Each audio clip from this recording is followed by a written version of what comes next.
podcast. This is episode 35. We've taken a few months off, due to work and family life, and I am very happy. And Big Mike across from me, as well, is very happy to be back. We appreciate each and every one of you, but we're gonna get right into it. There's some breaking news the night we're recording, and Albert Pujols is part of the 700 Club. Want to take it from there, Big Mike? Yeah, for only the fourth MLB player to be over 700 home runs in a career. In a career, yeah. It's crazy. We just saw Judge hit his 60th. Yes, sir. I don't know if it's like people talk about the balls have changed, blah blah blah, whatever. It is a crazy year. A lot of people didn't believe Pujols would get to 700. Just the track that he was on, but since the All-Star break, he's been on some kind of, like, honestly, I've read things where he's on the best pace his whole career at bat to home run wise. Well, I mean, he hit 2 tonight. Yeah, he hit 699. It was funny. We were getting set up, talking, whatever, looking things up, and I was like, he hit 699. But yeah, we're on the verge of a historic event for Major League Sports, And then literally right before we hit record, they were. What'd you look up? I was on Bleacher Report. Bleacher Report. Just looking up ideas for the podcast, and it said Albert Pujols, fourth MLB player in history to hit 700, and I told Big Mike, I'm like, yo, Pujols hit 700 tonight, and he was like, he just hit 699. He was like, he'd have to hit 2 in the same game. Well, we looked into it. He hit 699. I'm not sure which inning, and the next inning hit 700. And for those of you that aren't big on baseball, like, that's a feat. There's only 3 other people in the history of the game to hit 700 or more. And Barry Bonds he hit 762 home runs in his career. Hank Aaron hit 755.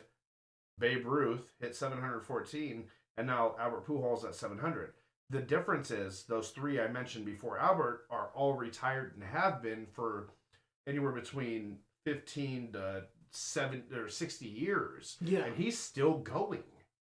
I mean, his age that's reported, and I say that because there's controversy. There's controversy on his actual age, just because there was a lot of fraud with birth certificates and stuff in the Dominican Republic for a long time. He's 42 on paper. On paper, in MLB, whatever, he is 42 years old. But skeptics say he's more like what? Skeptics say he's probably between 3 and 5 years older than that. Wow, that's wild. So man is anywhere, and he could be 42. That could be his real age, and it could just be some skeptics and some people who are looking too far into things. But he could be almost 50 years old. And I mean, either way, mind you, I just turned 37 on the 10th of September this month, and my knees crack when I get up. This man is 42, and he's got a dad bod, like a granddad bod, and he's out here hitting dingers in 2-in-1 game. Like, wow. Yeah, man. Honestly, like, it's kind of it's one of those, like, farewell tours. Like, you think he's done after the season? I honestly, I don't know. The Angels, they're just. Honestly, they have so much talent. Wait, I thought is he with the Cardinals right now? Cardinals, sorry. Yeah, no, because he was with the Angels. He was with the Angels. He was with the Padres. There was a lot of controversy with him last season because he had said he was retiring and then didn't retire and got traded. I think we reported on the podcast many episodes ago, but sorry, go ahead. But yeah, and him being on the Cardinals, I tied him back to the Angels, and I was going to talk about the waste of talent. They're just wasting so much talent. Absolutely. And he was one of the guys like that when he was with the Angels. I think that they should have done a lot more. But oh yeah, no, it's like the Browns every season when they the last few seasons they've put together. Like in a sense, I mean, on paper that team looks so super good. team in a quote unquote super team, and then they come out and have mediocre or shit the bed, you know. But before this, we were talking about Aaron Judge. You want to talk about that? You know more about that than I do. Yeah, so he hit his 60th home run the other day. And this is for one season. For one season, he's trying to chase Barry Bonds' 73. If he gets to 62, though, he'll set the AL record because Barry Bonds was NL National League, and so was Mark McGwire and the other guys. They were all NL. Yeah. So when they set their records. So he's out here. Judge is trying to not only get to 73, or he really wants to get to 74. Absolutely. Because then it'll put him himself. All-time leader in MLB history. But if he gets to 62, he'll have he'd be the top dog of the American League. And so someone caught his 60th, and they didn't want anything. The guy said he didn't want anything. So mind you, when you go to a baseball game, if you catch batting practice balls, home run ball, it doesn't matter, record-breaking balls, that's your property. It's your property. As soon as you secure that ball, it's yours. And all they can do is ask you, beg, kind of demand, but you don't have to give that ball back. And history has shown, who was the guy that catches all the balls? What was his name? Zach Hampel is a guy who literally has made a career off of traveling the United States, getting balls from players. He has different tricks. He wrote a whole book on where to be and how to catch them. 2 books. Oh, does he? 2 now? I think it's one book is I think it's called How to Get Baseballs at a Game, and another one is Zach Hampel Against the World or something like that. And he's got little documentaries on it. I think Vice did a whole little small mini doc on him. Whole YouTube channel. And he's collected thousands. He has over 10,000 balls that he keeps. He doesn't get rid of them. In a room, he's got trash everywhere. Cans. Big dumpster like the like you would put like for yard waste. Yeah, like 50. They're like the 50-gallon trash cans, like full of them. In that documentary that I saw, where he had them everywhere, and then he's got his special ones. Yeah, special ones in cases and marked with dates and names. And that was that documentary that I watched, where he had a whole room with thousands of balls filled up. That was like 5-10 years ago. Yeah, he's I don't even know what he calls it his career total. But he was on a streak where like he got at least one ball for like something like 500 games or something. It was like the number was astronomical. And he counts batting practice, all those kind of because. Or just talking a player during the throw around to throw you a ball. Yeah. But still, no, he's right. He went with no baseball and came back with some. That goes to his numbers. Yeah, and so he has like a running total that he shows on his YouTube videos. He caught his claim to fame. Yes. He caught Alex Rodriguez. We were talking about Aaron Judge. Sorry. Yeah. Alex Rodriguez's 3,000th hit. Which happened to be a home run. Yeah, so happened to be a home run. Zach Hampel caught it. Yeah. Like, the crazy thing is, like, when you see all these, like, catches, it's like people dogpiling. Mm-hmm. If you watch the catch for the 3,000th, the stands were back there were actually kind of empty. Yeah. And he just caught it because he always brings a glove. Always. But then this is and he, in his book, he tells you which players are left-handed batters, right-handed, where they hit most often. But my thing is, like, he does the statistics to go to BP for BP. Yes, for batting practice. But my thing is, like, he had been like semi-famous for catching any balls, home run balls, whatever, at these parks, and just so happened to be in the perfect spot for one of the biggest balls in the history for that team. Like, it's just crazy that this guy that catches all these, and there's thousands of people or hundreds out in that area, he just aligned himself perfect. He didn't run to catch it and cut anybody off. It's like came right to him. It was just crazy to me. And so he caught it, posted a picture. I don't know if it was as soon as he caught it on Twitter or something. Because literally, like, I watched a video the other day because I was with the whole 60th ball, blah blah, and there's like a lot of like opinions on what you should do when you catch it. He posted a picture instantly, said, "I'm not giving this back." Yeah, and this was like 10, 15 years ago, correct? Was it? It was close to the end of A-Rod's career, so Like probably 10. not 10 years ago. I think probably 10. I don't know. I'll look it up. Go ahead. But he posted it. I don't know if it was Twitter, wherever he posted it. And so obviously security comes over, blah blah blah, which he raves about how the Yankees were perfect about how they came about it. They weren't pushy. They didn't try to force him to give it up. So what he did is he got security, talked to whoever he talked to, and said, "Hey, look, I'm not giving the ball back right now. It's mine." 7 years ago. Sorry. 7 years ago. 2015. So he said, "I'm not giving the ball back. It's my ball. Can you have security walk me to my car?" And that, and in his book and on his YouTube, he tells you that if you catch a historic ball, you should always have security walk you to your vehicle or to your Uber or to whatever. Yeah, and so I guess him and the Yankees were in talks for it was like 2 weeks. Yeah. Eventually, they came to an agreement where he didn't end up with anything. No. From everything I said, I think he probably ended up with a signed ball. I think that's what happened. Is they gave it to him anyways. He didn't ask for anything besides what they. But the big thing was, it ended up with $150,000 donation from the Yankees in his name to. I can't remember the charity. It was a charity of his choice. It's a charity that he's been he backs. helping out since like 2009 or something like that.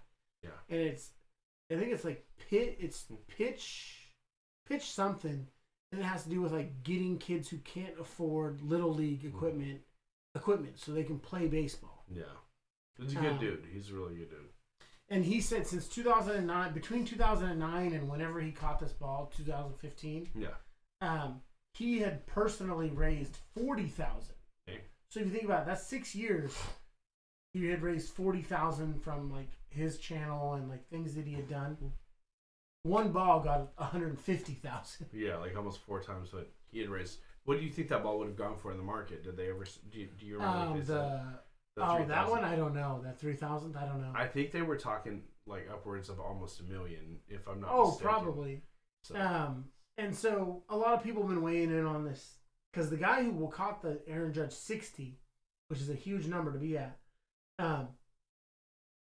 literally didn't ask for anything. Just gave it right up. He said, "I'll give the ball up because it's not my accolade." Yeah, it's a stand-up thing to do. It really is a stand-up thing to do. I respect and I applaud his. I mean, when you think about it, really, like, you paid to be there, blah, blah, blah. You know, if you say, "Hey, I don't want anything," you're going to get something. Oh, yeah.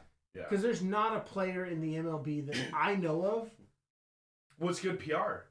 Yeah, that's going to be like, "Hey, shove it. Yeah. Give me my ball and shove it." Thanks for the ball. Then, that Zach guy said, I guess Alex Rodriguez gave some push. No, maybe not. I thought he had said something about some pushback or some probing to it, but no. Now that when you were saying that he had said that the organization, everybody was super classy. He honestly, Zach said that Zach Hampel in the YouTube video I watched with him talking about it, he said if they would have been super pushy, Alex Rodriguez would have never gotten it. Maybe that's what I was thinking. But he said the Yankees. He said it was probably the classiest thing he'd ever dealt with.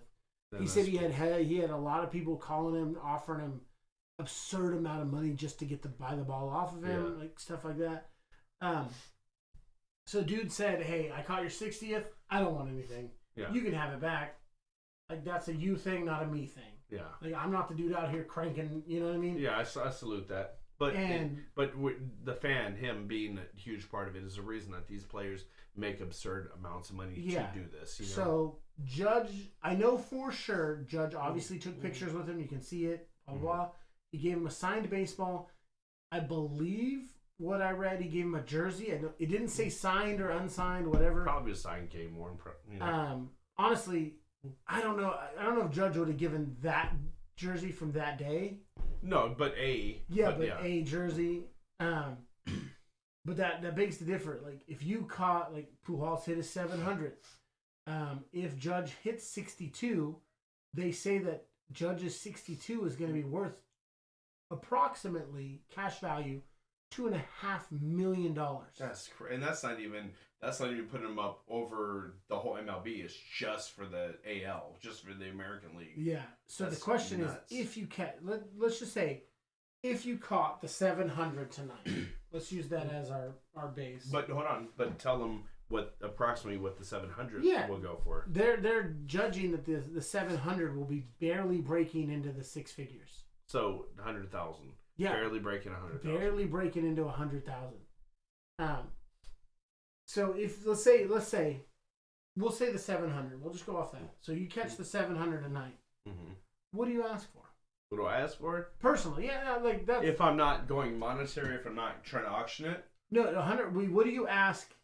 The team and Albert Pujols. In lieu of 100,000. So not in lieu of going out here and auctioning it off.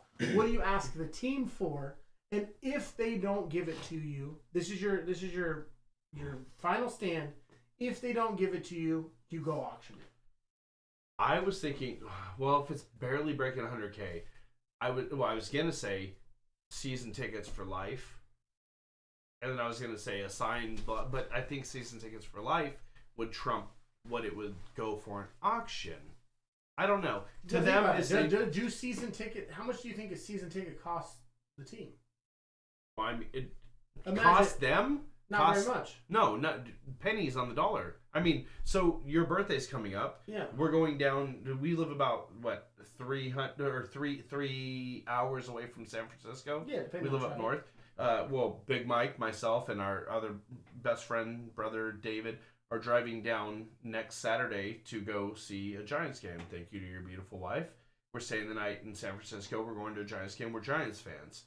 We're going to do whatever that entails, and then we're waking up the next day, and we're going across the Bay Bridge, and we're going to see an A's game. The difference is Giants tickets for nosebleeds are going for $100. Those same seats at the Oakland Coliseum where the A's play are going for $14. So it depends on the team. But either way, if the Oakland is selling tickets for $14, it probably they're not losing money. It doesn't cost them anything. They just lose what that person that would be sitting in there would be buying from concessions. You know, that's the main loss. Yeah. And some people go and don't buy anything because they're cheapskates. So they're really not losing anything. So the Pujols 700, I would definitely ask for season tickets for life for 2. Because I'm not going to go solo. Yeah, you know, 2 seats side by side. Doesn't have to be the best. Definitely not the worst. Mid-grade. You don't want standing room. No, and obviously you're not getting right behind home plate. Oh, but, yeah, because that's where the money's at. Yeah, mid-grade. E40 sits. You know what I mean? Like E4, Tech 9. But yeah, mid-grade for 2 for life, and some a signed baseball bat or jersey, and if not, well, I'll take my chances at auction. That's me. Yeah. What are you doing? So I feel like honestly, and that's only if I live in. So if I lived in St. Louis, he's the St. Louis Cardinals player. Yeah. If I live close, I can make it all the time. Yeah. So that's my thing. Well, if not, even if I live, I mean, you can StubHub that sell, shit. Yes. Make your money. Yeah. But so that's my thing. So if you think about it, if you're in your area, say you're a Cardinals fan, while you catch it, you're a Cardinals fan, live in the area. Mm-hmm. My first thing is season tickets for 2 for life. Okay, exactly.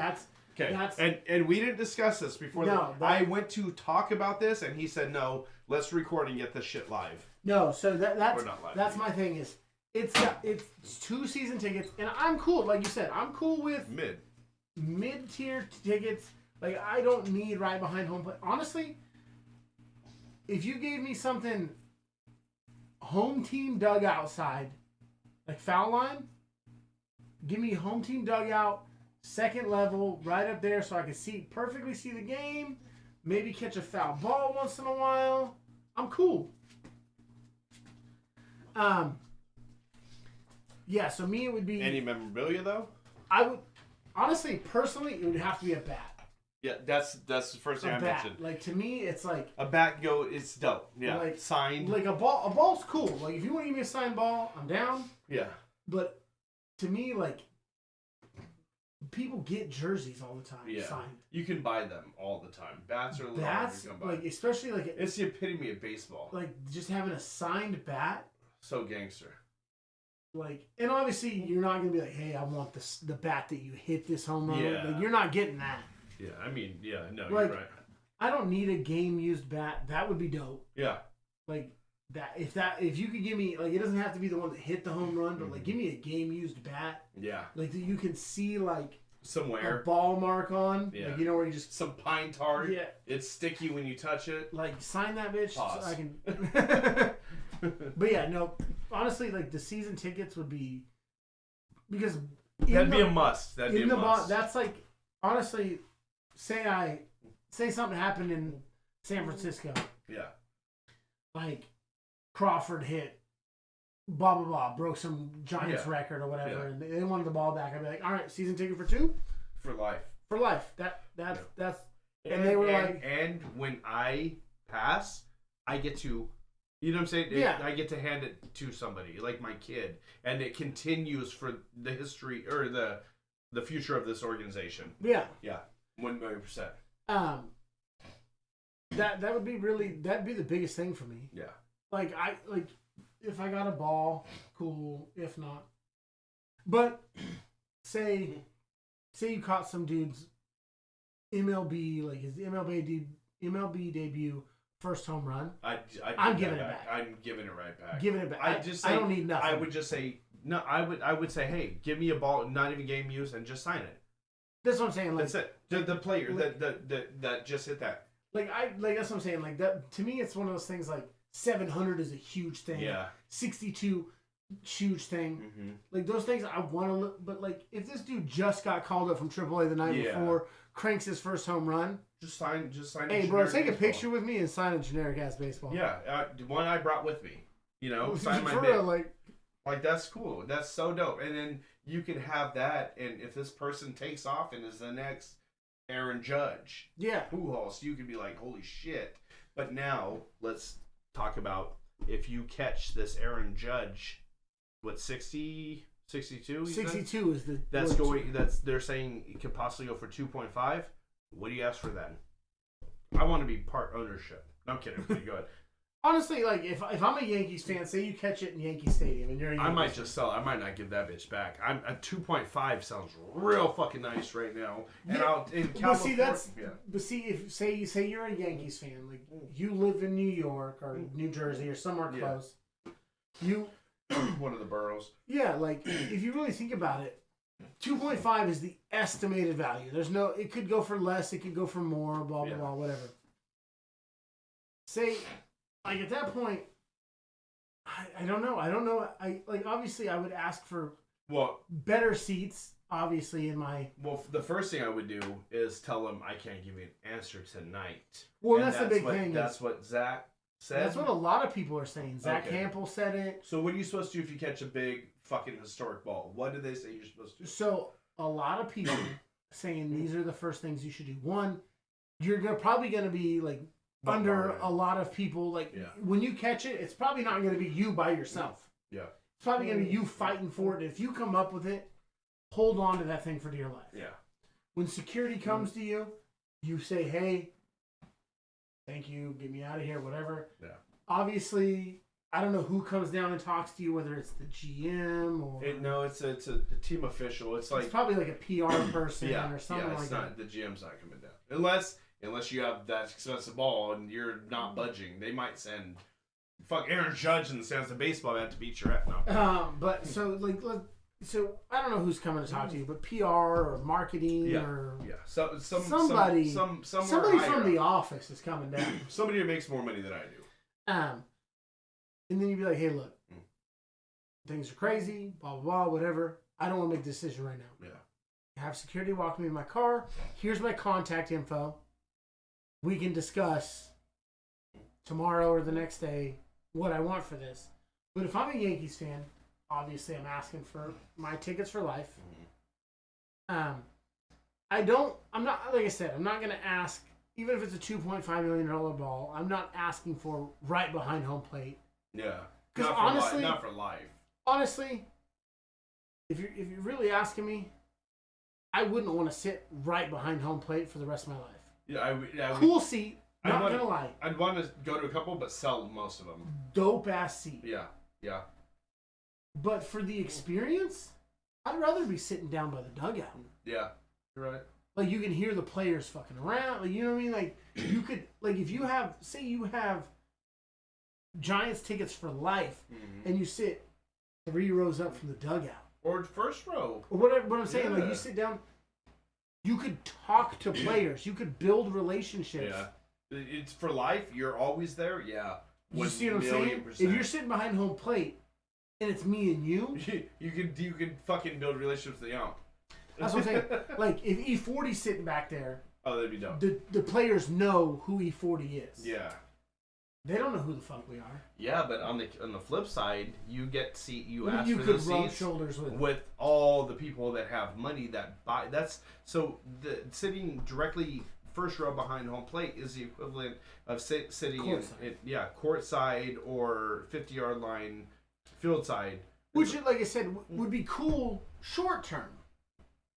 But you're telling me sitting down there and being able to chop it up with multiple stars for the Giants for years to come? Yeah. It's hard though, because like you said, you brought celebrity status into those seats behind home plate. So think about the people you can meet and the connections you can make there too. And you'd be on camera every single pitch, and then you'd be known as the person that caught this and got this. And that might it doesn't matter where you're sitting, they're going to bring that up all the time. Yeah, but every pitch is thrown, you see the batter. So that might build relations throughout the city where you're at. And so, I mean, we're overthinking things, or I am at least. But yeah, personally, I would probably ask for closer to the dugout. I would probably do home plate. The dugout, just for being able to get those player interactions and stuff like that. Giving bats and shit right there, yeah. Well, especially like you said, you build that relationship with, like, say say you caught the rookie's ball. True. You build that relationship. That kid could get you his bat. Like, he could talk to other dudes. You know what I mean? Like, every great player was a rookie at one point, so that kid may turn into the next Willie Mays, the next fucking Barry Bonds. But if I caught, say, the $2.5 million ball, I would definitely ask for tickets, the season tickets, obviously, lifetime tickets. Lifetime. I wouldn't ask for any cash. No. That's you. If you want cash, you auction them all. Yeah. I would then, honestly, what my main thing is, I would want a bat of everybody that was on the field that day. 100%. My big. Because obviously, you're talking both teams. But I would want both teams that was on that field today. That would be hard to pull. That would be my thing. Yeah. Is every player that was on the field when that ball was hit, I would want it signed by every single player. I guess it wouldn't be that hard though, because you'd have to have the 9 that were on the field for defense and 1 batter. Yeah. So you would if Aaron Judge hit it, it would be Aaron Judge, and say they're playing the Giants. The Giants starting 9. Yeah. Okay. That's what I would personally. That's what I would want. That'd be a lot easier. Is you get all of those, boom. Because think about that bat. Having Aaron Judge bat. Yeah. Super cool. Yeah. And it had to be a game.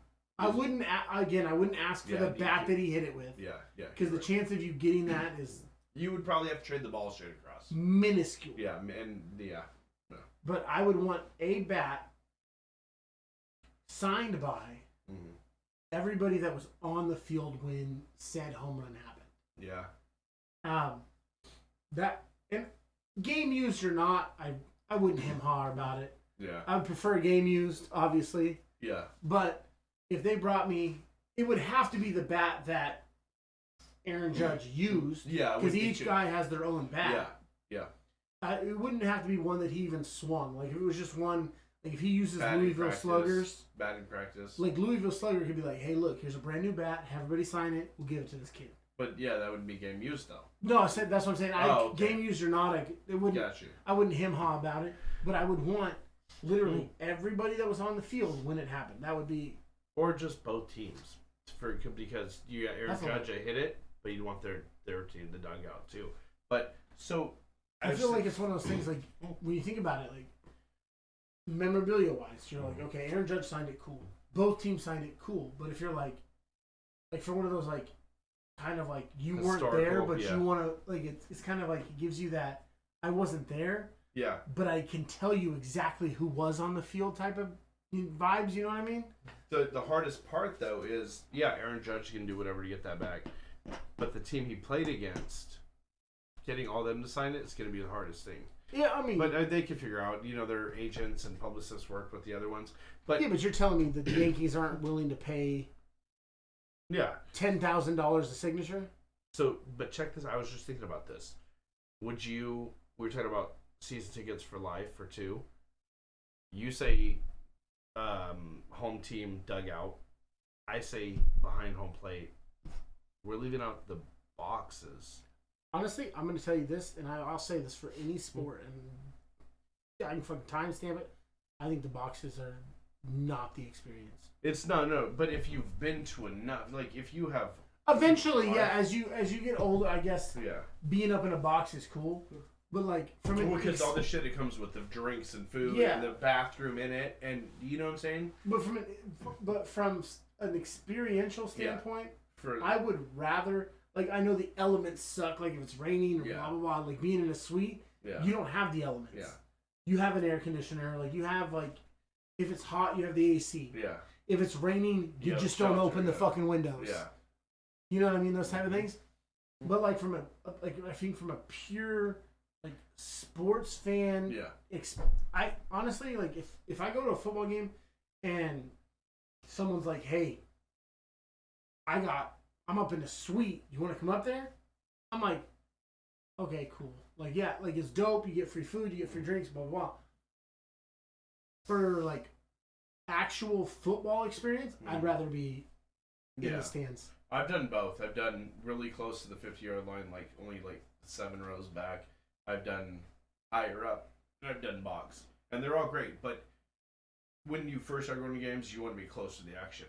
But then you see, especially football, you can't really see the plays. You have to watch the Jumbotron because you don't have an elevated pitch. Like you watch it on TV and you see from an elevated point. You look down and you see the whole game. And it's cool being close to the action, but you can't see the play really. But it's so cool because you get all the chatter. You get to hear everything. And you get to hear the hits. And that's what I'm saying. From an experiential... And with football, honestly, like, it would probably be like everybody wants that 50-yard line. Yeah, 50-yard line, first row kind of thing. And then you could talk to the players on the bench. And that's cool. Like, you can interact, whatever. And some guys interact, some guys don't interact, whatever.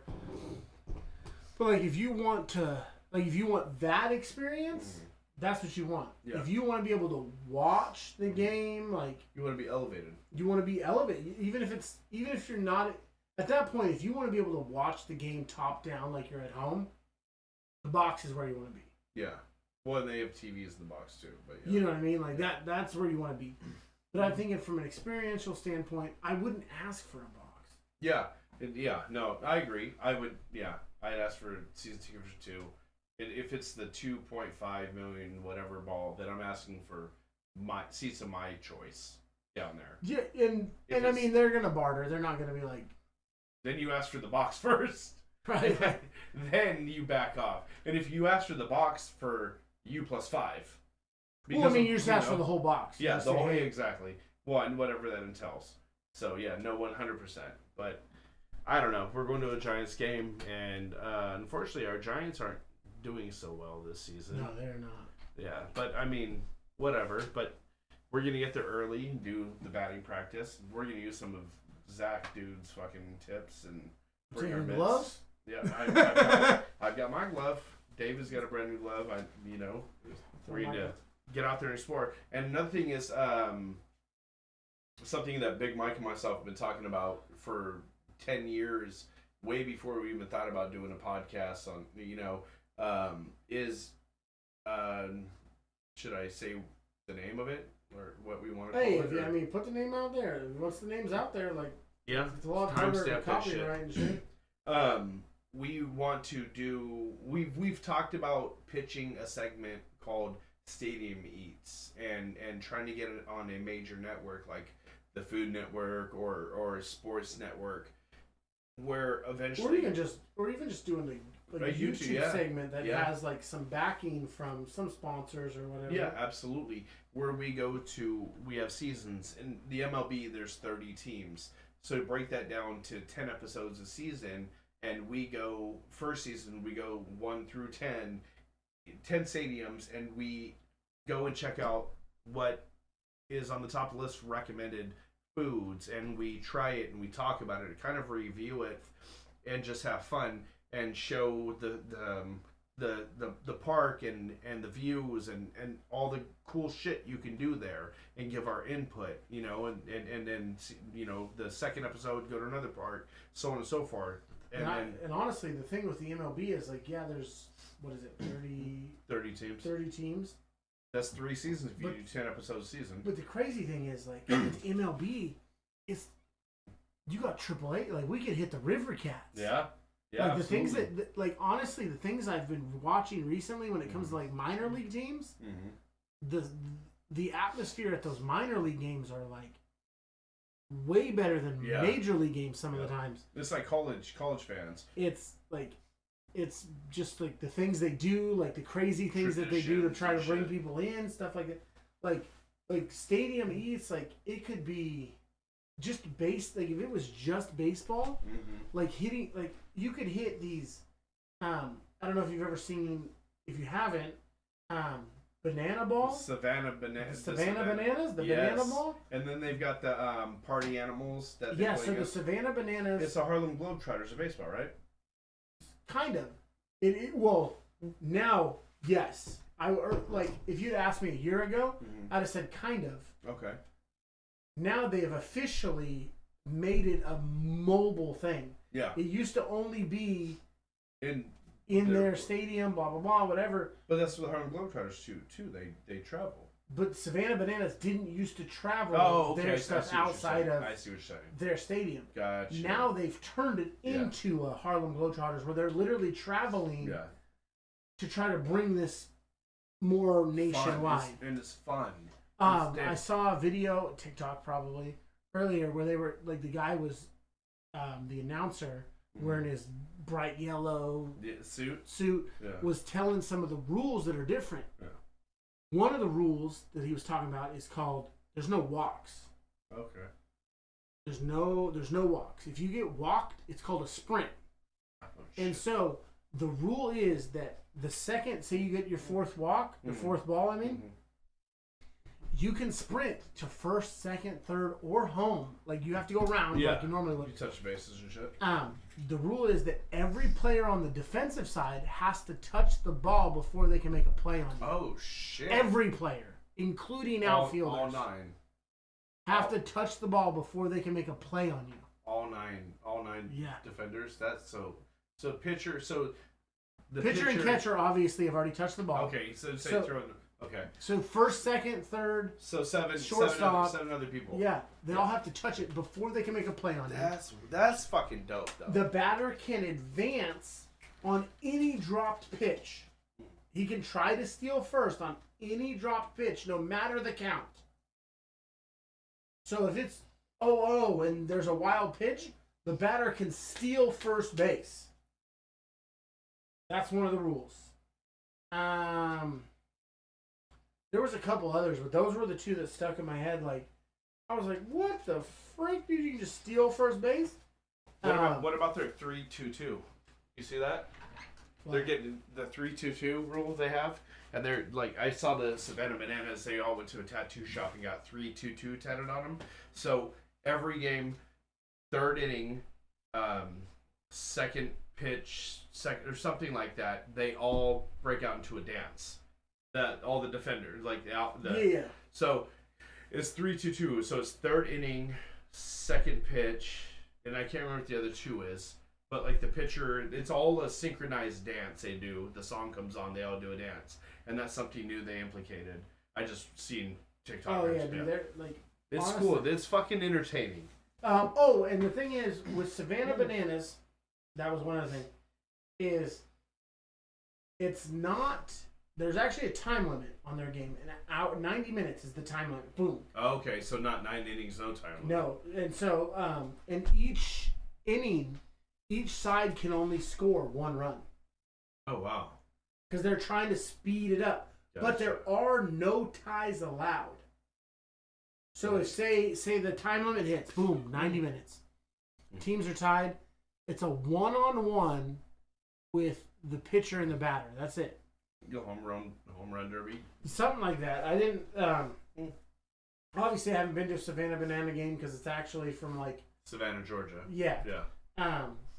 But I think it's the Wild Things they play against. The Wild Things, they have like the well, tuxedo they're the party shirts. animals. Party animals. The tuxedo shirts with the hot pink. Yeah, but now they have multiple different ones. There's like the party animals. The one that I was watching, they were playing against the cheerleaders, is what they're called, and they literally wear like cheerleading outfits almost good when they. God. And so they're turning into like the Harlem Globetrotters of baseball, which it's nice. It's nice to bring some more. Is it traditional baseball? No. Do some of these guys that play for the Savannah Bananas, and the Party Animals actually have potential to make it in the MLB? Well, yes. Yes. The one you sent me that I found out about it was a guy that's becoming a rookie in the league. Yeah. You sent me that. So the thing is, originally the old, and I don't know how the new Savannah Bananas are going to work, like the traveling team.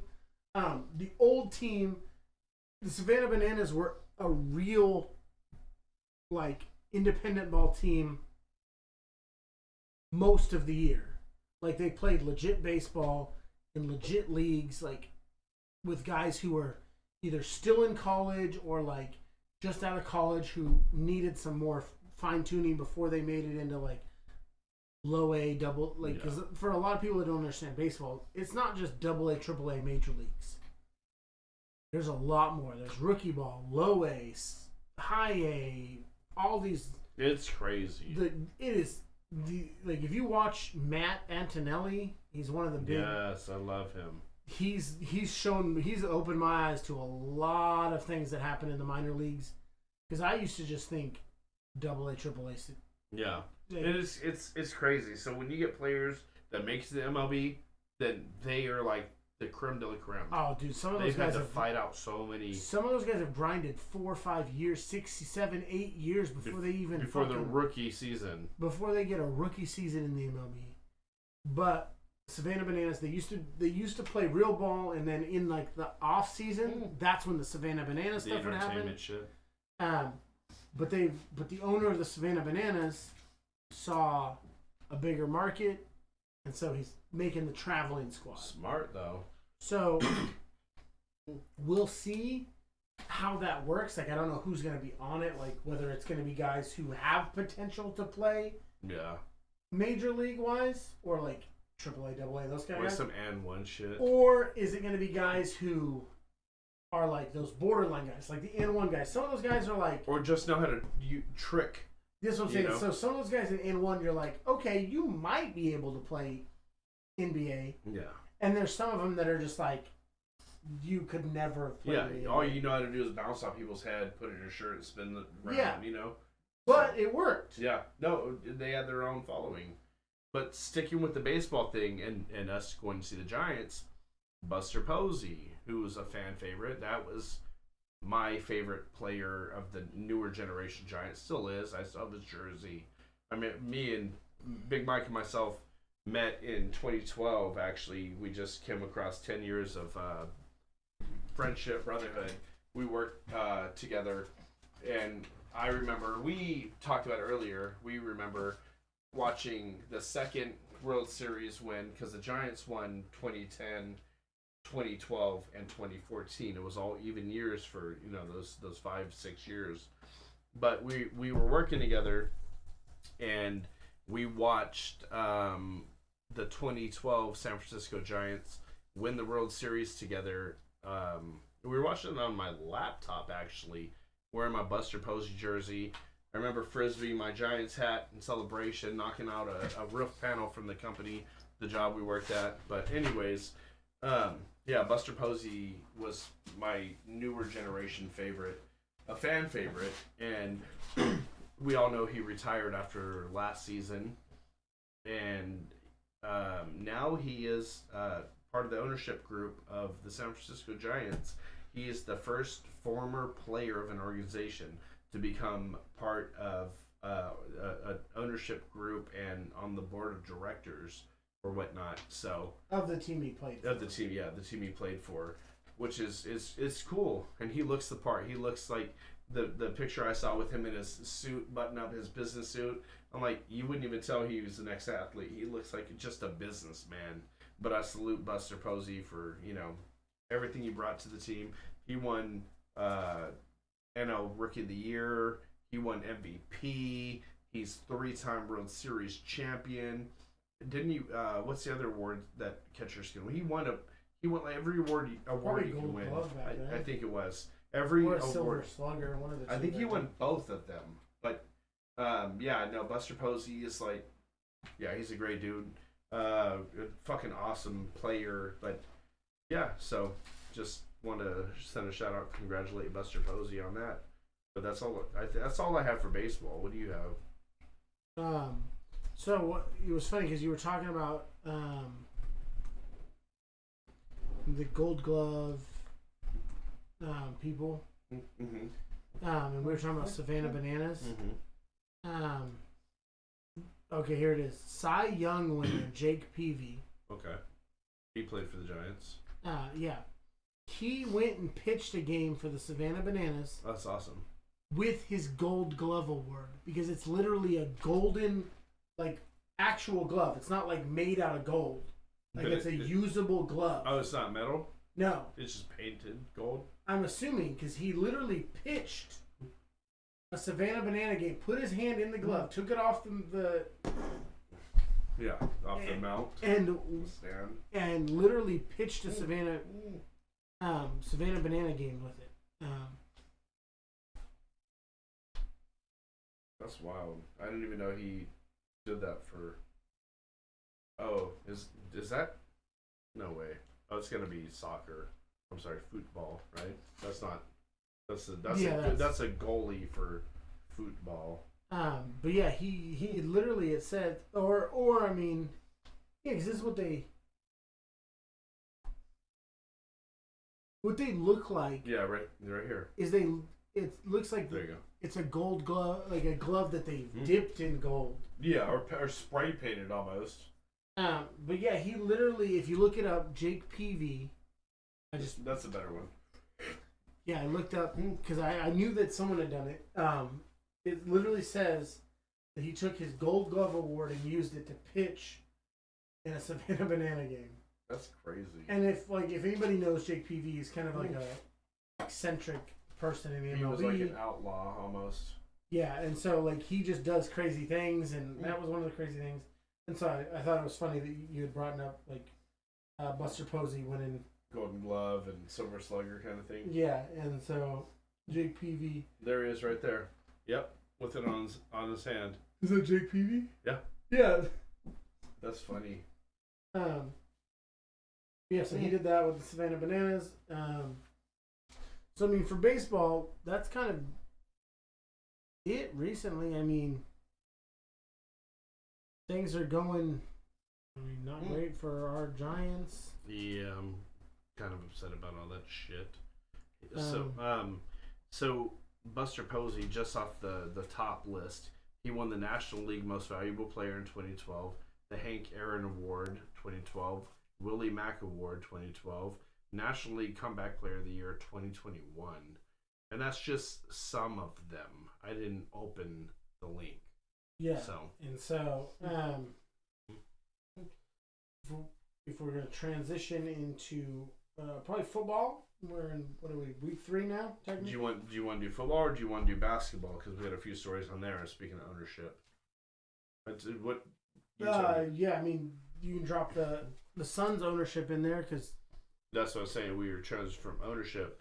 The Phoenix Suns / Phoenix Mercury WNBA team owner Robert Sarver. There's been a lot of controversy for the better part of a year of him using making racist statements. Like he said the N word with a capital ER at the end. I think they came to the conclusion of 7 different times that people have heard and reported, and he was misogynistic and made sexual advances or derogatory comments and all this stuff. And the NBA decided to fine him $10 million, and I don't think they're forcing him to, but they're kind of pushing him into it. Didn't they suspend him for a year? Yes, sorry. Where he can't even attend his own games. Yeah, he's suspended for a year from the NBA, like Donald Sterling for the Clippers. He had a lifetime ban. This guy got a 1-year ban, and he's in the process of selling both the Phoenix Suns NBA team and the Phoenix Mercury WNBA team, and rightfully so. I think you run or you're an owner of one team in a league that, I mean, let's be real, it's primarily African Americans. 100%. For the most part, I would be willing to say 75% or more are minorities. Period. Whether it's African American, but I'm just saying of just African American, black people, whether it's African or whatever race, but black people, and you're saying the N word, like these people that you're calling the N word are the ones that are making you. Well, I think he was a business mogul before, and so he bought the team. But still, they're keeping your fucking yacht floating. You know, like these people are out here busting their ass and risking injury and putting on a great show for you, and you're calling them the N word or whoever because people call white people the N word. It's fucking ridiculous. We're in 2022, and these fucking old heads need to fucking calm the fuck down. This is a new generation where people aren't taking shit and they're stomping motherfuckers out like a mud puddle. You know what I'm saying? Well, the thing is, like, it's gotten to a point where obviously we've seen Sterling forced out, rightfully so. Yeah, right. That was a great decision. Where these guys, they've gotten to a point where they think they have enough money where they can just do whatever the fuck they want. And in most cases, it works for them, but not in a league that is primarily black, and not only that, like you're right, not only primarily black, but the following is it's not. You can't be racist and be a huge fan of basketball. It doesn't make sense. It doesn't work, you know. And I mean, if you really think about it, most sports you can't be inherently racist, and I mean, yeah, but like basketball, you have like. Out of what? How many? Like 3,200 players in the NBA, or think about it. If there's 13 on the team, say 15 if you count the reserves. Gotcha. They're allowed to keep up to 15 times 30. Times 30. That's 3 times 15 is 45. Well, if you say 10 times 3, so that's say 450 guys. The primary that make the squads. I'm not counting G League or. Yeah, but so if you're racist against black people or minorities, then you have a whole 5 players to root for in the league. You know, that's what I'm saying. Like, fuck. If you think about it, if you look at football, it's not as. No, it's not as dominated. But I mean, still. Yeah. No, 100%. Baseball. Yeah. I mean, it's not African American. It's minorities, Cubans, Dominican, like South American, African American, whatever it is. But like you can't. My whole thing is you can't be racist in this fucking world. Like I don't understand that. It's one of those things where you shouldn't, but you can. Yeah, I guess you can do whatever the fuck you want. I shouldn't go 170 on the freeway, but I could. Well, you know what I mean? That's and I will. No, I'm kidding. But those are the type of things. Yeah, like, you're right. Like, you shouldn't do it. It's like, like you shouldn't. I mean, hell, you shouldn't have done it 100 years ago. Yeah, you're right. But there's a lot more people now standing up and saying, hey, look, you shouldn't and you're not going to fucking do it in the public eye. Yeah. Period. I'm putting my fucking foot down. You're right, 100%. But again, there's a difference between standing up for real injustice and then the cancel culture. But that's a whole nother conversation. Absolutely. But this guy, rightfully so, is selling this man's team. His shit should have been canceled.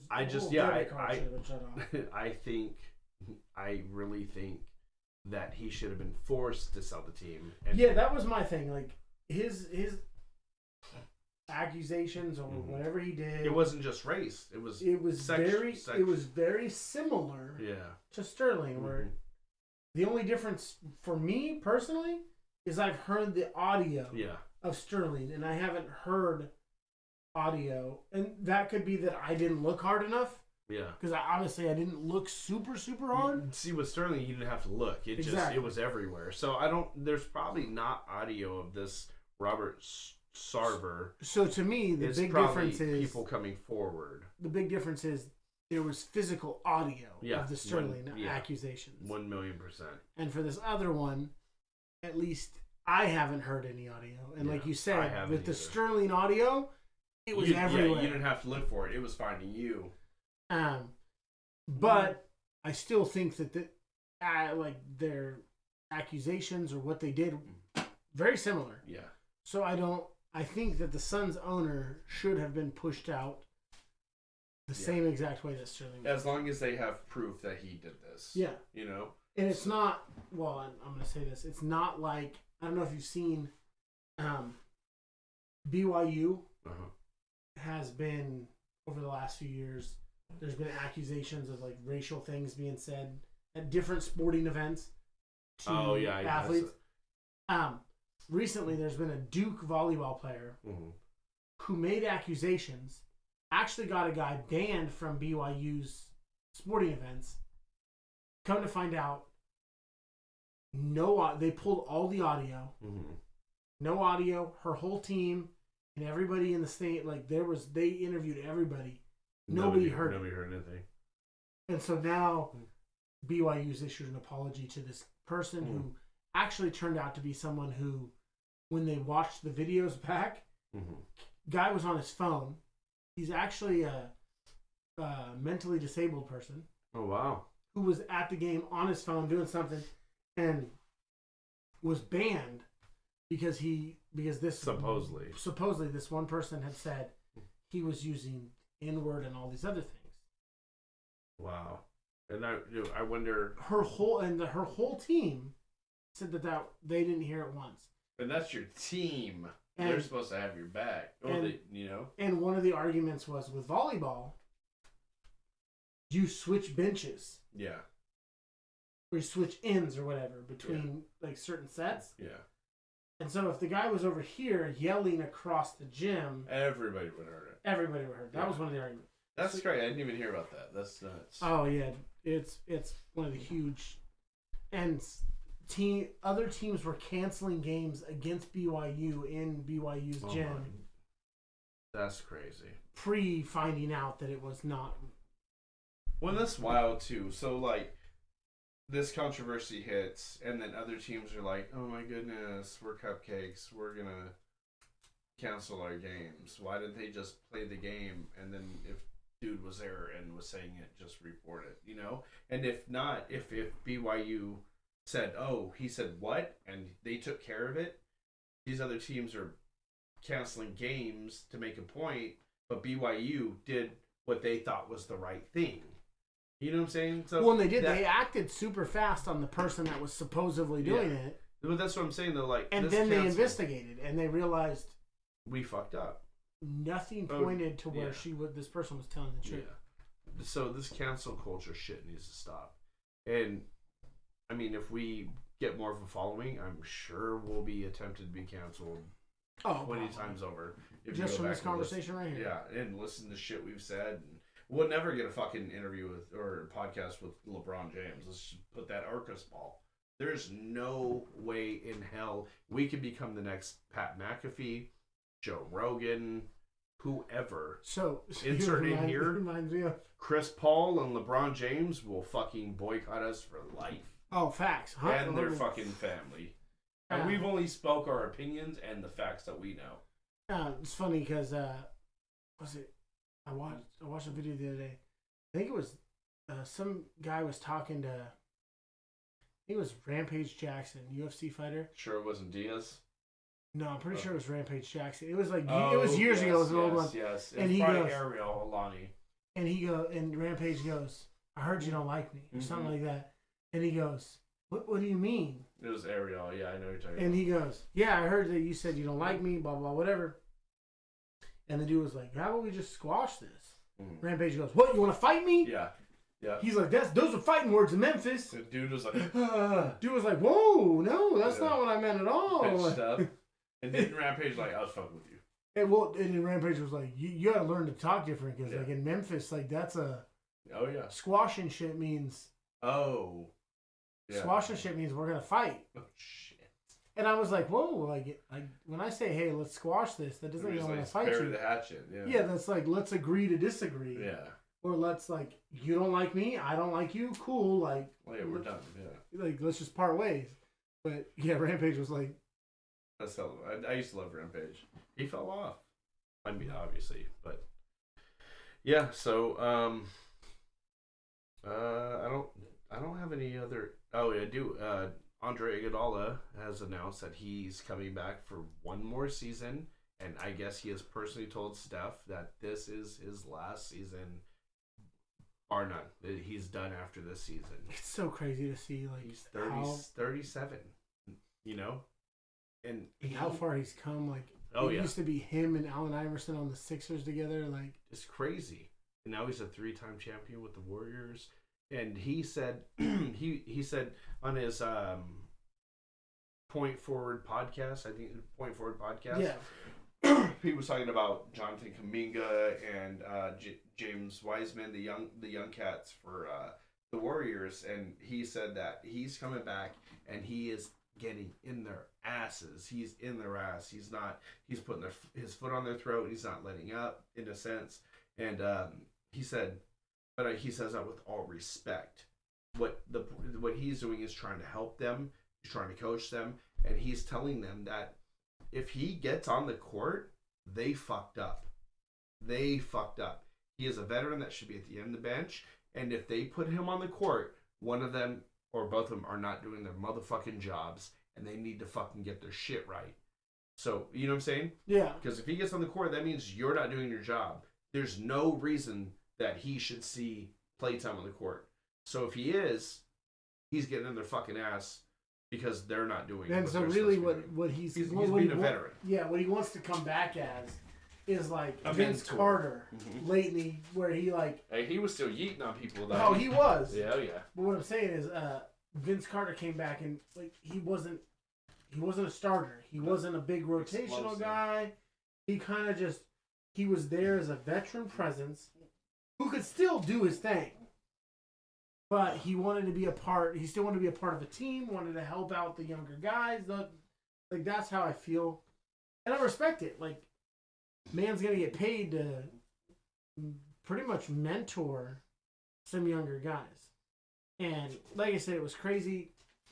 Like, when him and AI were originally together way back, they were calling him AI 2.0 because he was supposed to like take over that squad. Way bigger, way more explosive. Like, yeah, it was. But you're saying dude's coming back to mentor and get paid for it? Yeah, dude's coming back to get paid NBA money, like a rotational player, while doing front office work. Oh, 100%. Like, you know what I'm saying? Like, the shit's crazy. But you know, it's crazy. He's 37 and he's come back just to be a veteran presence, knowing that he's not. He can't really do the court shit like he used to. And then you got motherfucking Tom Brady, who's 44 years old and still throwing dimes and taking hits. Yeah, I mean... Andre Iguodala should eat some avocado ice cream. You need one? No. Yeah, I mean, Tom Brady, like... He's an anomaly. If you ask his wife, he shouldn't be playing. Yeah, oh yeah, that... So, I don't know if you guys are aware, but the end of training camp or during training camp, he had missed 2 weeks.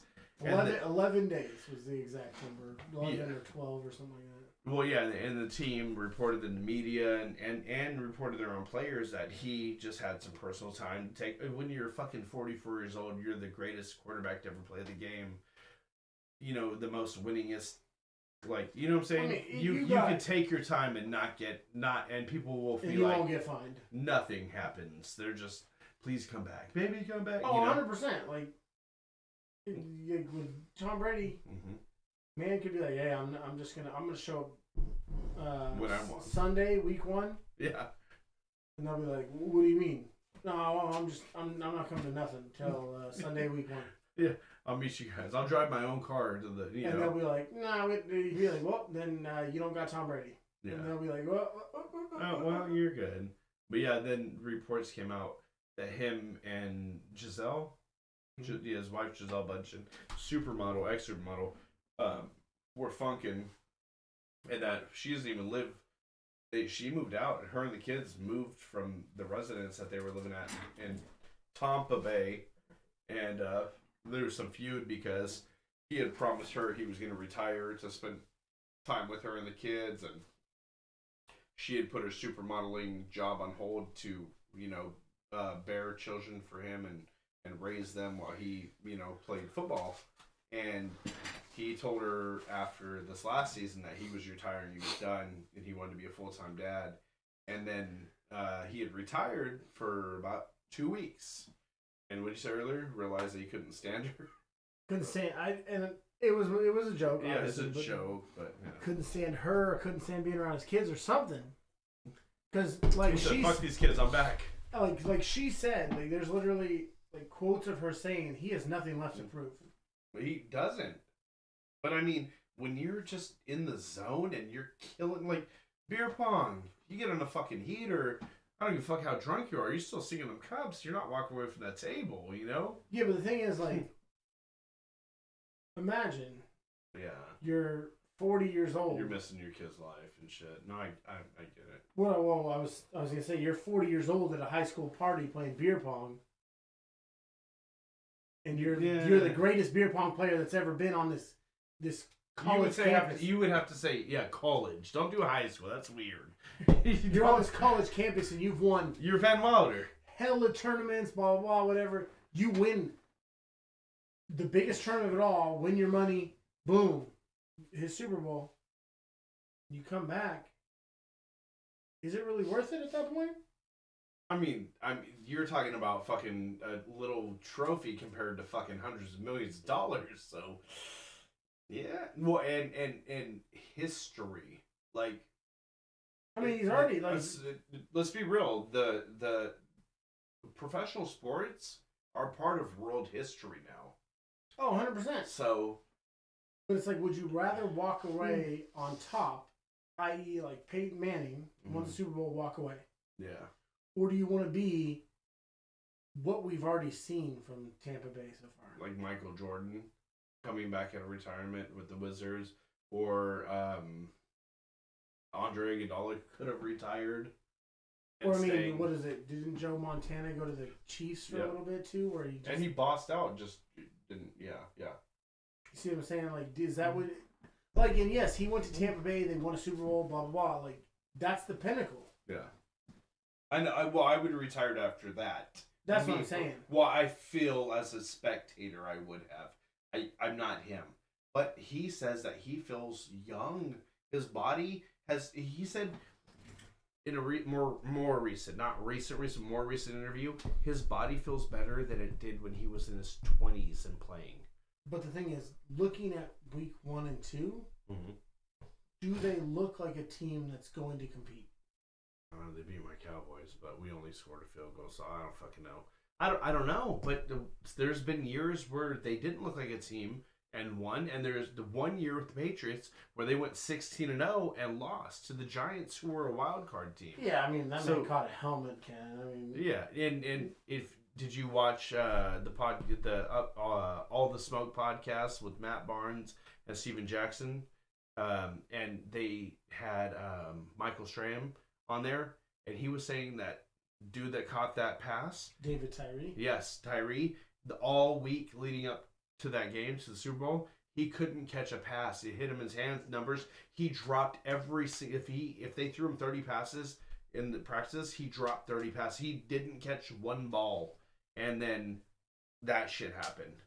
And stuck it on. He put some stickum on the pine tar on the side of his helmet or something. And his hand, and just smushed that shit. But yeah, so like, you know what I'm saying? So it's hard, like us being podcasters and outsiders looking in. It's hard to have like, we can have opinions. It's hard to say though, you know. Oh yeah, because I mean, you really don't know what he's feeling. Yeah. But like, just from a dad fan standpoint. But you got to remember, he's never had the dad life that we have. Oh, 100%. He's never had that, so he doesn't know that. I'm speaking from what I think, you know. Well, I mean, we all know that when it's different, yeah. We've all seen from multiple athletes and heard from multiple athletes, and even if you look at who was it? The left tackle. What was his name for the Bengals this last year? No, for the Rams. No, it was Bengals. He was the left tackle. He's been the Bengals left tackle since Carson Palmer.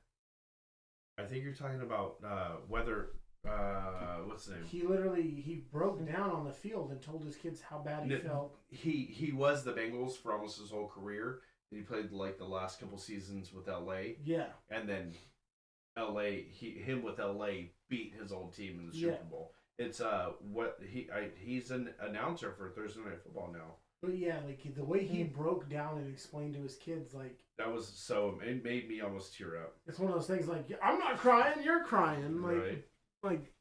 Don't remember Whitworth. Yeah. Andrew Whitworth. Yeah, he won the Super Bowl with the Lions, and I think with the Rams. Rams. I think you talked about this previous episode after the Super Bowl. He sat literally crisscross applesauce, and there's confetti everywhere, and his kids were sitting in a circle like they're having a picnic, and there were celebrations going on everywhere. But at that time, the cameraman captured such an amazing experience with that, because it looked like everything was just standing still. It's one of those he didn't know, obviously he knew there was cameras around, but it's just one of those candid moments where it wasn't forced, and he was just sitting there telling his kids, hey, look, I know I've been gone. Yeah. I know I've missed this. I know I've missed this. Blah blah blah. Whatever. But Daddy's back. But I'm 100% back. Yeah. And I think he teared up. I don't know. It sounded like he was choking up. You know what I mean? Well, now he's a broadcaster, so I'm like. But I mean, he's Thursday night. Yeah. He was on Thursday night with Richard Sherman and Tony Gonzalez. But I mean, if you think about it, if you're doing broadcasting. Yeah, you don't have practice and all that shit all week. You literally have. What do you say? You do a Thursday game, Thursday night. You pregame for 2 days. What are you there? Wednesday night. Yeah. Thursday, and then you're home on Friday. Yeah. Well, and then the travel time in the day before. So Tuesday, you're taking notes and getting everything like we do. We take notes right before. Yeah. You know. Well, that's what I'm saying. And if you really think about it, most of these broadcasters don't have to come up with everything off the top of their head. Yeah. Oh yeah, they have notes given to them from all the analytical guys, the statistic guys. They have prompters that pop up stuff like. You mentioned this, and you do have guys when Tony Romo's hey, they came out in this formation, blah blah blah blah blah. Boom, they're gonna do this. Tony's the fucking best. Which is crazy because I watched a guy earlier break down Panthers film recently, and guy can literally break down and tell you whether or not it's going to be a run or a pass based on where Christian McCaffrey is standing in a shotgun formation. Yeah. Because he's done he's looked at the analytics from last year to this year and already. If Christian McCaffrey is lined up hip to hip, almost parallel with the quarterback in a shotgun formation, pass every time. Pretty much. If he's lined up an inch back. If he's about a half a yard back or just offset a little bit, run or an RPO every time. Every single this guy on TikTok showed multiple. Like it wasn't just like a one-off. Like he just kept showing the same thing. That's crazy. Different games, different formations. Like it was, but every time it was an RPO or a run, McCaffrey would be half a yard to a yard behind the quarterback. That's wild. Isn't it? I mean, I'm like, how would you? If this guy on TikTok has seen that, 100%. You know, defense coordinators have seen this too. Then yeah, and gotta be telling you. Well, that's why he said the Panthers coach is one of the worst coaches when it comes to. And that's probably why McCaffrey's been injury prone and hasn't been really doing shit. You know, sad to say, but yeah, that's craziness. I don't know what else we got. And then I've been talking this last week or so with just random people. When does the Steelers move on from Trubisky and give the rookie a chance? Kenny Pickett. I said, and this is the question I posed. When do they or when should they? Well, this was my question. Over under week 6. Oh, do you think it's before week 6 or after week 6? We're in week 3. They just played week 3, and officially Mike Tomlin has said no for week 4 already. That's what he said. Well, it's a hard one to say because it depends on how Trubisky performs the next 2 weeks. I mean, we've watched him for 3 weeks. How long we watched him play with the Bears? Yeah. Well, and Mike Tomlin is like the winningest coach. So, he's never had a losing season. I don't think. One of the most winning. Yeah, never. And I think he's the longest tenure of a coach, active coach right now. Besides Belichick, yeah. Oh, is it? No, yeah, that's right. Damn, I didn't even think about that old man. Yeah, I think Belichick and him are probably the longest active. Pete Carroll's not. Pete Carroll's old, but he hasn't been in Seattle. Pete Carroll's like 73. Pete Carroll's 72. He's the oldest coach in the NFL. No, Belichick's older. Are you sure? Yeah, I saw something the other day. I'm pretty sure Pete Carroll's 72 and Belichick's almost 75 or something like that. Oh, I thought it was opposite. That's wild. I'm pretty sure. Well, I mean, Tomlin's a smart coach, so the over/under, I think, if Trubisky or Turd Biscuit, as I like to call him. Oh no, you might be right. Pete Carroll, because Belichick is 70. Oh yeah, Pete Carroll. And Pete Carroll's 72. I'm pretty sure is what popped up the other day. Yeah. So if he continues, 71. Is he? Oh, yeah. I thought September 15th, 1951, and it says 71 years old. You're making me do math. Yeah, that's 71. So he just turned 71? Yeah, just turned 71. I thought they said he turned 72. He's the oldest coach in the league. That's wild, man. That's crazy. 70, like, I know people's grandparents that are 70 and they're like, you know? Yeah, Pete Carroll is officially the oldest. They've got active minds, though, and that's what keeps them. You know, they're busybodies. But that shit's crazy. And then, so if Turd Biscuit continues his play, then I see him out before week 6, not starting. Especially with the blowback from all the ex players and fans and shit. You know, what do you think? Oh, it's got to be before week 6. I mean, at this point, it has to be. Unless he comes out this. So next my thing week is, and what is the upside to play? If the team plays the way they've been playing, what is the upside to play Trubisky? There is none. There's no. He's not playing. The offense is not great with him at quarterback. He hasn't shown anything. Yeah, he can control the team.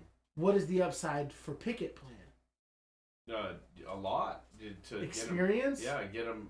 You know, cohesion. Cohesion. There we go. Yeah. For the offense. Yeah. The team camaraderie. Yeah, all that shit. There's so much positives. And the moral, or not moral, fucking what am I looking for? The confidence. Instill confidence. When I was looking up coaches, oldest coach to coach the oldest coach ever, Romeo Crennel. I know we've all heard that name. It was Packers, Steelers. He was 73 in 2020.